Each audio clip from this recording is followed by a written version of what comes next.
Hello, welcome back to another video. Now today I'm going to do a bit of a how-to video on preparing your route on Ryby GPS. So I'm about to take on the Accursed Race, which is a 1,000 mile race in the Balkans, starting and finishing in Albania. It's a 1,000 miles, fixed race route, off-road, and I'll put some info and the link to the website below. But what I'm going to do is I'm just going to show you how I will prepare the GPX file. Obviously, I've not ridden there before. It's the first edition of a race and there's not much knowledge out there. So I'm just going to dig into it, put some waypoints in, points of interest, things that will help me during the race. Now this video is really is relevant to kind of any ultra race. Some races, for example, the Silk Road Mountain Race, Atlas Mountain Race, they provide a bit more information, but this one there is not really any information apart from the GPX track. So yeah, relevant for everything. Before I go any further though, I would just like to thank my sponsor for my for my Accursed coverage. Home Coffees, they're a local business to me in Cambridgeshire in the UK, and they're supporting me bring these videos to you. So yeah, go check their website out. I'll put the link below, and I've got a 20% discount code if you fancy some coffee or maybe even some gin, because they make gin there as well. So yeah, all brewed in Cambridgeshire. So yeah, thanks to those guys for supporting what I'm doing. Right, on to the business end of things. So this video is a tutorial on basically Ryby GPS. These guys support me in my race coverage and everything I do, and I've been using Ryby GPS since 2013 when I first did 2014 when I first did the Transcontinental race.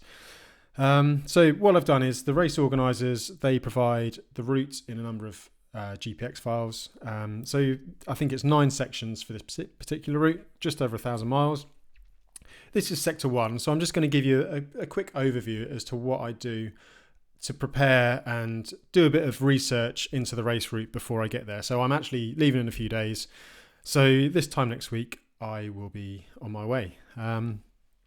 So yeah, as you can see, the route set starts in Skoda in Albania. Let me just zoom out a little bit just to give you some reference. So Albania is basically across the Adriatic from Italy, and the race goes north through Montenegro, Bosnia, a bit of Kosovo, and back into Albania. But this particular segment is the first section. So what I've done is I've hit edit on the route. I've uploaded it. You can figure that out on Ryby GPS. It's really simple. And I've clicked edit route. Now what I'm going to do to start with, it's on the Ryby GPS cycle route to start with. I'm going to just take that off. I like Google Maps. There's just a lot of information there, and that'll be useful, as you'll see. I'm also just going to take the heat maps off. So yeah, click that off there. Interestingly, you can see I've been through a few times with the various rides. So yeah, kind of pretty cool. And now what I'm going to do, I'm just going to dig into it. So let's zoom in and see what we can see. So you don't want to be moving this line around because it could kind of make you go wrong in the race. But what I'm going to do is I'm going to look to see where resupply might be, maybe places I could stay, any points of danger, any sketchy sections, just see what I can find from the map. And then I'm going to put some points of interest in. You can see on the right hand side of the screen here, there's the POI button. And then I'm going to put some custom cues in as well. So every time I drop a point of interest, I'm going to put a custom cue in. So that means that when I'm riding along, if I get to a custom point, my GPS will flash up a little message, as it does it depends on your unit. I use Wahoo. For example, it'll tell you to turn left or right or straight on. You can put a custom message to say resupply here or lodging here or anything like that. So that's the idea of this video. So starting off in Skoda, I'm not gonna need to stop too much early on. Water, I think there's going to be plenty of water up in the mountains. So I'm taking chlorine tablets. So I'm not too stressed about water. I think there's going to be plenty of places to get water.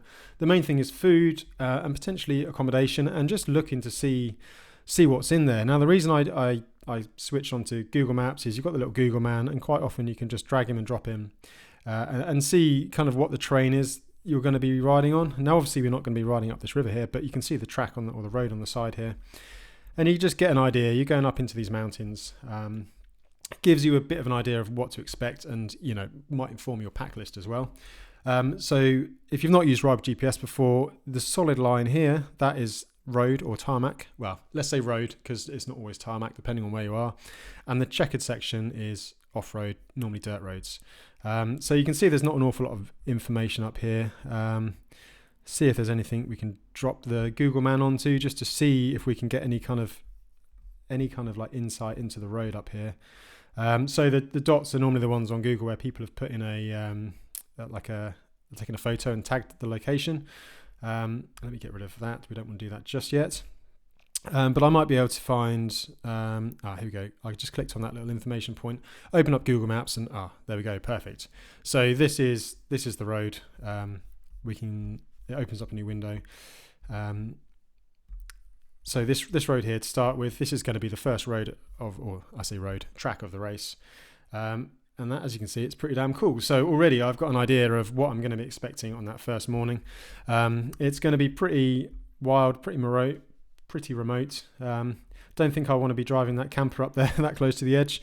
But yeah, so that's already, you've got the insight into surface.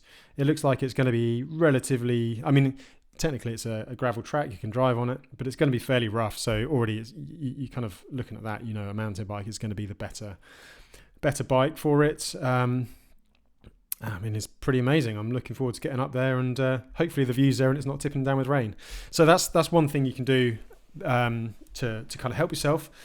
And then I'm also going to start looking for potential places to resupply. So as I said, starting you can tell from this track it's going to be relatively slow going early on. So you're not going to be really going that fast. So 40 miles, that's going to be a good 3 hours or so. But you can carry enough food from the start for that, and I'll probably resupply quite heavily. But already see 40 miles here, there's a bar and a cafe. So we might even be able to just click on that and see if there's any information.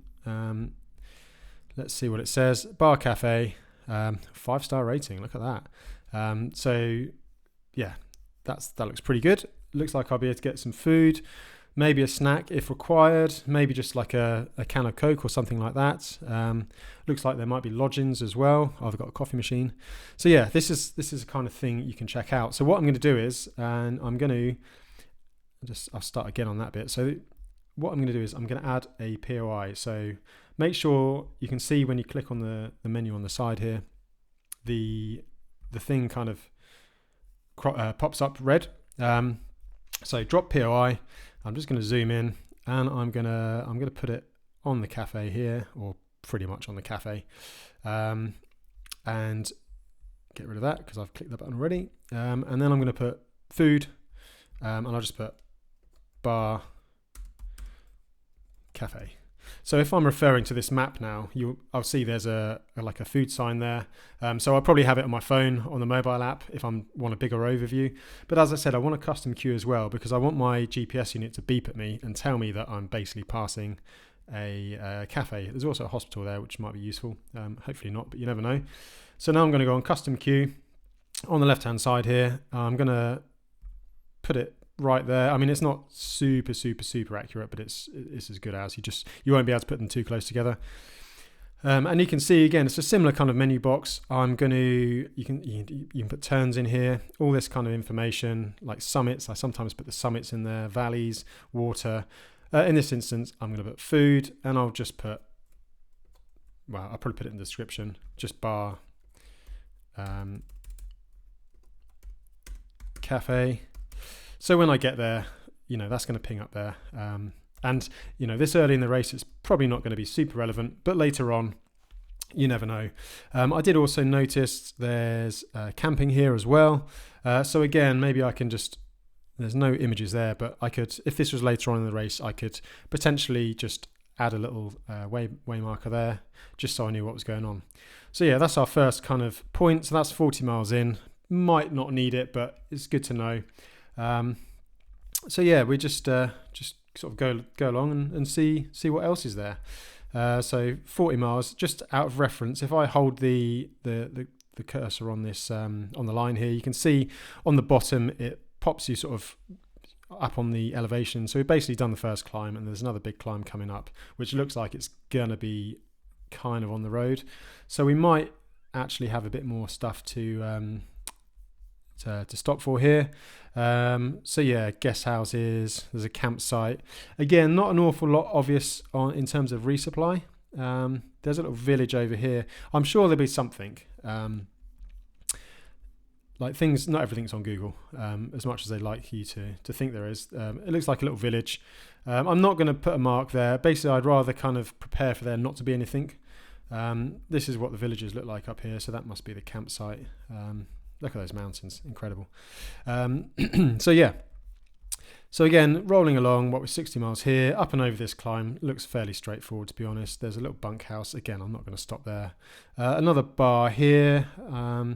So let me just click on that, view on Google, see if there's anything. Oh, it's only a 4.5 star, this one. But yeah, we can, again, see what it is. I mean, oh, look at that. Pasta, €5. Risotto, chips.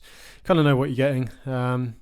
So again, it might be time for food by the time you get there. The other thing you can look at is kind of opening hours as well and make a note of that. There's nothing on this particular one. But I will just put a little POI on there just so I know it's there. So food, just put bar. Oh, that's bar. Can't even spell bar. Save, custom queue. It's the same process. I mean, you've kind of seen it now, so you can just sort of reapply this over and over again on the route. But I'll finish this leg anyway, just so you can see exactly what I do. So generic and food, just put bar in there. And again, that will pop up now on the GPS. So yeah, then it looks like we've got another bit of a off-road climb here. There should be plenty of resupply down here. You can see there's settlements. I'm pretty sure there'll be something around there.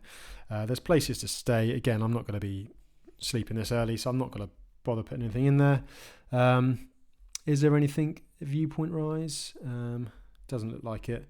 So I'll just go on one of these little maps here, these little camera things on Google Maps. Oh, nice. Look at that. So again, just gives you an idea of what to be expecting. It looks like a bit of a plateau. Wow, look at that. That's probably where we're going to be riding most of the day, over those ridges, as you can see in the photo. Pretty spectacular. Looks like it's kind of autumn there. So yeah, should be good. So yeah, nothing here. So you're going to want to, you can see that there's not much on this off-road section.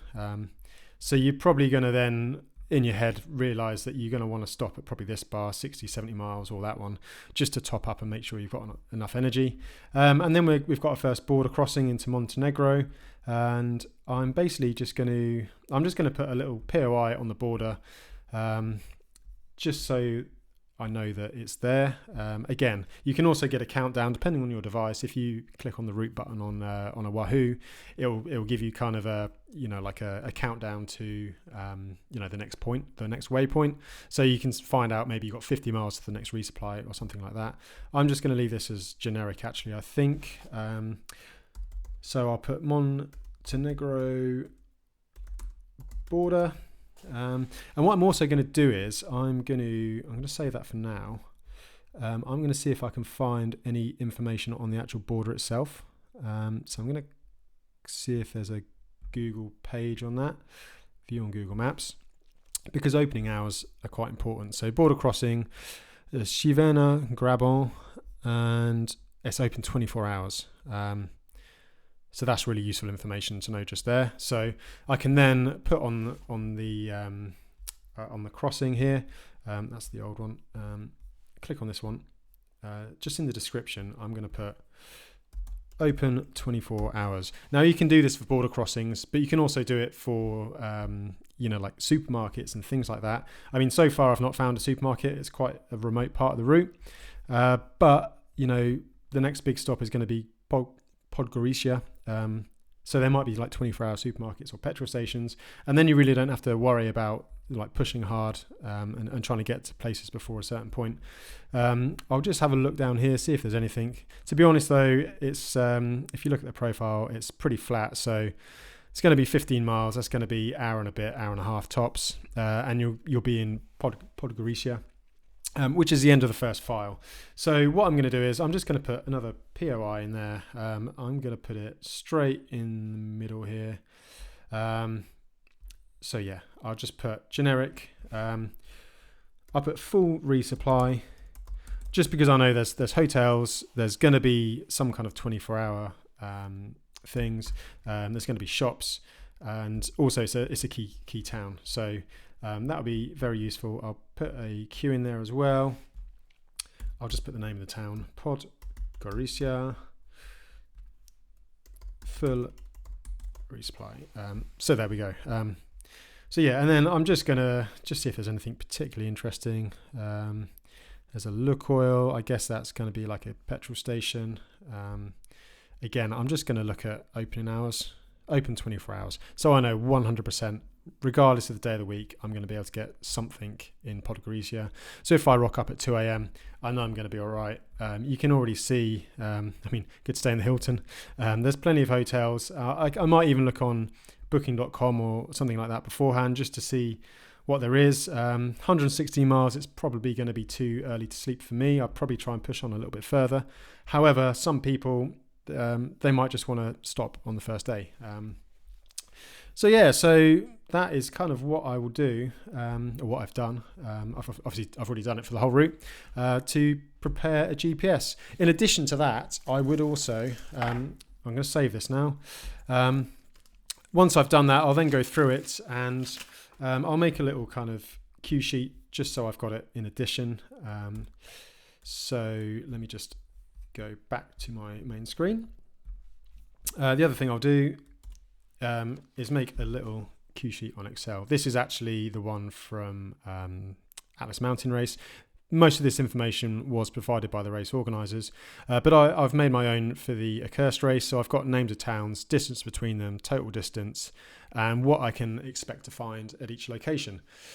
So yeah, that's how I prepare. I hope this has kind of been useful. It's a bit more of a ramble than I thought it would be, but yeah, it's really useful for all kinds of races, bikepacking, ultra races. And yeah, it's always worth doing your research on these kind of events, and that's kind of what I do. And yeah, hopefully that's useful, and you can learn something from it. So keep an eye out for some more coverage. Most of it will be when I'm back from the race. So yeah, keep an eye on it, and I'll see you then.